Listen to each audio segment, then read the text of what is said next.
So I'm FETESH. I'm part of the other 10, or part of a group of 10 who's doing this workshop and symposium with everybody else.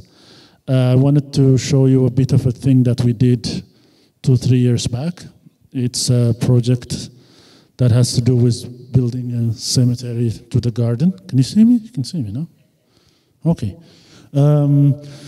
Let me first tell you the story of a small thing called Unipark. This is essentially what you see in the magazine is an idea. We normally put what's this metal structure called scaffolding on buildings. But what if the scaffoldings themselves were buildings?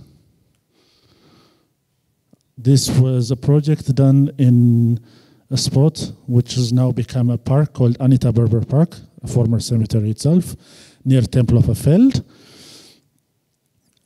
Everybody know Temple of Feld. So in this space that was abandoned and not much was done in, a group of architects and social workers came together and started a project called Unipark. So, scaffolding as a building.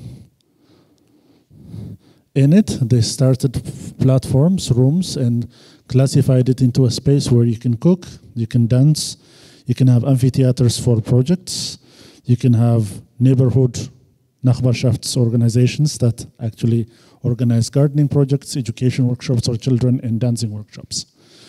And this was in a land used by, a land normally owned by the Friedhofsverband Berlin Mitte. So that would be the association of the organization that manages the cemetery spaces in Berlin, in Mitte. So this, so outstanding with this project, a collaboration of architects, social workers, Geflüchtete, refugees, newcomers, that they came up with another idea. This is what you see before you, is this space. This is Schlesische 27, the prime organizer of what I'm going to show you. In Schlesische 27, an organization known for helping youngsters, refugees, and everything else master workshops, finding Ausbildung places for practical work and further education. One of this group that you see here was a very successful project called Cupola. What they did was they took a licensed design from an Italian architect and started building furniture that was to be put on sale. And much of the guys that you see here came as refugees and found work in this project and found empowerment in it as well. So this project was called Arrivo Berlin. It's still one of the few very successful projects that has a name and a mark on it. This is Raumlabor. This is an architecture collective with 8 or 9 founders that does wonderful, fantastic things throughout Berlin. For example, this, what you see here, an inflated plastic under a bridge, showing a temporary space for artists to do their thing. And they work with youngsters to use replaceable wood so that children can be encouraged to do some creative work. Right, let's get to it. The garden. The garden was a place that was founded when the Friedhofsverband, who we did a project with in 2014, was so happy with what we did, so decided, listen, we have 3,000 square meters of land, we have not yet decided to do anything with it. Would you be interested in doing a garden project? So a funding was sought out from Kulturverbands, Berlin Mitte, architects, and the social workers of Schlesische, including me, and a gardener, got together and started working on this space. But such is the nature of this country's bureaucracy, we didn't even get to start gardening, and we started probably end of May, beginning of June. Now, our advantage was that, including the garden, we were given this dilapidated building you see here in front in Hermannstrasse 84. So a building so short that we had to literally spend another 6 months renovating it to acceptable living situations, as you'd say. This is us going there and doing the painting the first day.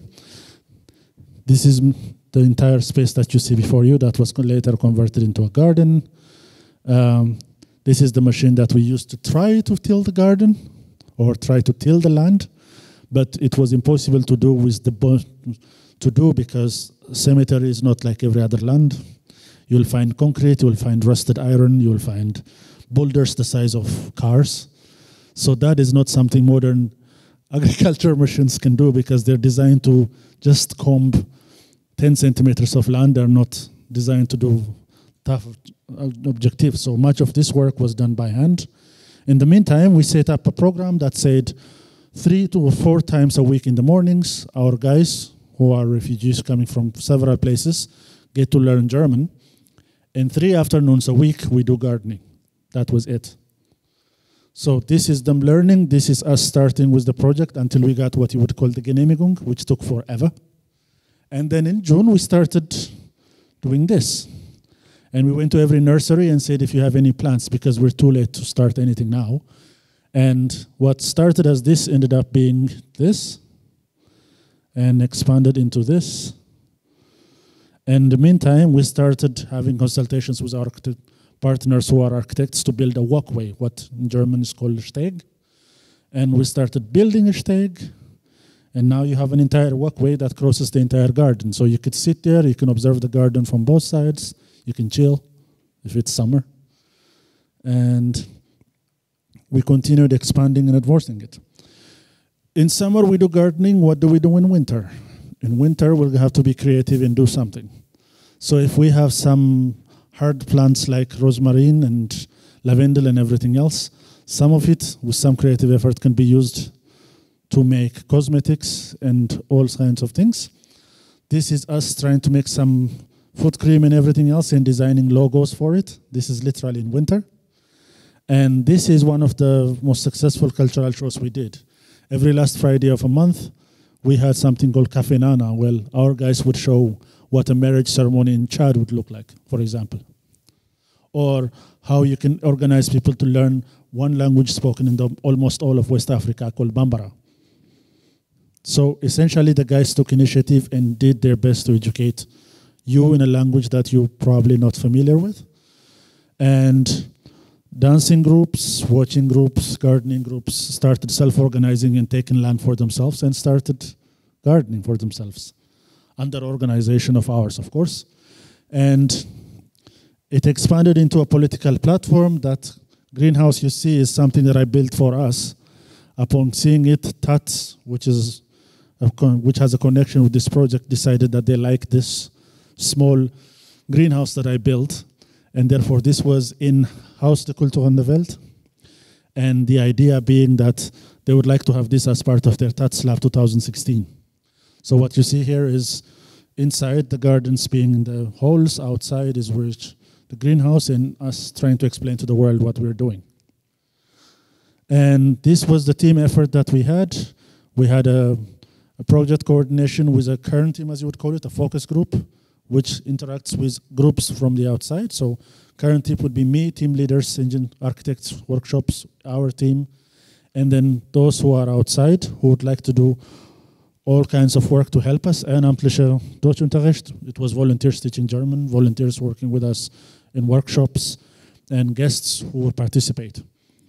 And the idea was to continue the gardening and meanwhile leaving this space so that we would have another space that was to be designated here. As you can see, there were 2 blocks of buildings that were to be built so that such work would continue, but somebody said no to it because we had started relocating to the backside and trying to use our greenhouse to be a self-sufficient house with water filtration systems and ecological toilet. A politician who was an ex-AFD member decided to stop that. The bureaucracy was too complex to stop. So this project stopped as it is in 2018. The good news is the neighborhood that we tried so hard to engage and to come help us has finally taken the initiative now that we've left the space. And they've taken from the entire plot we have, each plot for themselves, and I'm told they do the gardening. So this is an interaction of what you see all over the place. It's a complex interaction that we had with the neighborhood.